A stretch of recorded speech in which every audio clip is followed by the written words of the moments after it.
ನಾವ್ಯಾಕೆ ನಿಮ್ಮನ್ನ ಇಲ್ಲಿಂದ ಕರ್ಕೊಂಬರ್ಬೇಕಾಗಿತ್ತು, ಇಷ್ಟಾಗಿ ದಣಿ ಬೇಕಾಗಿತ್ತು. ಆಮೇಲೆ ನೀವು ಅಮ್ಮನ ಮುಖ ನೋಡಿದ್ರೆ ಹೆಂಗೆ ಇದಿದೆ ಅಂತ ಒಡವೆ ಇಟ್ಬಿಟ್ಟು ಇಷ್ಟು ಮಾಡಿರೋದು. ನೀವೇನಾರು ಮಾಡಿ ನಮ್ಗೆ ನ್ಯಾಯ ಕೊಡಿಸ್ಬೇಕು. ನಮ್ಮ ಶಾಸಕರು ಹೇಳೋರೆ ಬೆಳಿಗ್ಗೆ 6 ಗಂಟೆಗೆ ನಾವು ಕರೆ ಮಾಡಿದ್ದು, ಅವ್ರು ಸ್ಪಾಟಿಗೆ ಬರ್ತೀವಿ ಅಂತ ಹೇಳೋರು. ಅವ್ರ ಕೈಲಾದಷ್ಟು ಅವ್ರು ಸಹಾಯ ಮಾಡ್ತಾರೆ. ಸರ್ಕಾರದಿಂದ ನೀವೇನ್ ಮಾಡ್ತೀರಿ ಅಂತ ಒಂದು ಮಾತು ಕೊಟ್ಬಿಟ್ಟು ಹೋಗಿ ರೈತರಿಗೆ ಅಂತ ದಯವಿಟ್ಟು ಕೇಳ್ಕೊಂತ ಇದ್ದೀವಿ.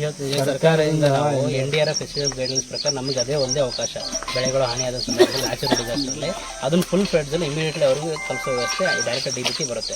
ಅದಾದ್ಮೇಲೆ ಸೆಕೆಂಡ್ ಲೈನ್ ಅಲ್ಲಿ ಇಲಾಖೆ ಯೋಜನೆ ಬರುತ್ತಲ್ಲ, ಇದೇ ತೋಟಕ್ಕೆ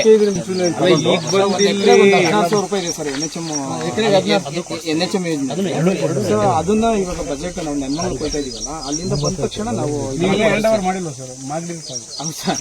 ಅಲ್ಲ ಸರ್, ನಾನು ಹೇಳೋದು 16,000 ರೂಪಾಯಿ ಕಂಡ್ರೆ ನೀವು ಎಷ್ಟು ಬರುತ್ತೆ ಸರ್? 35-40 ರೂಪಾಯಿ ದುಡ್ಡು ಸಿಗಲ್ಲ. ನೀವು ಹಿಂಗೆ ನ್ಯಾಯ ಕೊಡ್ತಾರೆ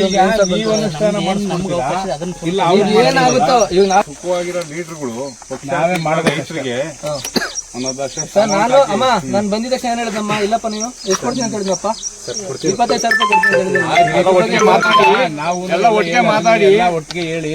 ಈಗ ಸರ್ಕಾರದಿಂದ ಸಾಹೇಬರು ಅವರು ಕಾನೂನು ಪ್ರಕಾರ ಎಷ್ಟು ಕೊಡ್ತದೋ ಅಷ್ಟು ಕೊಡ್ಬೋದು, ಅದಕ್ಕಿಂತ ಜಾಸ್ತಿ ಮಾಡಕ್ಕಾಗಲ್ಲ.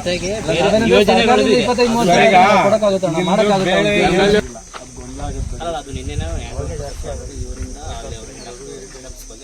ಭೇಟಿನೂ ಮಾಡಿರ್ತೀನಿ.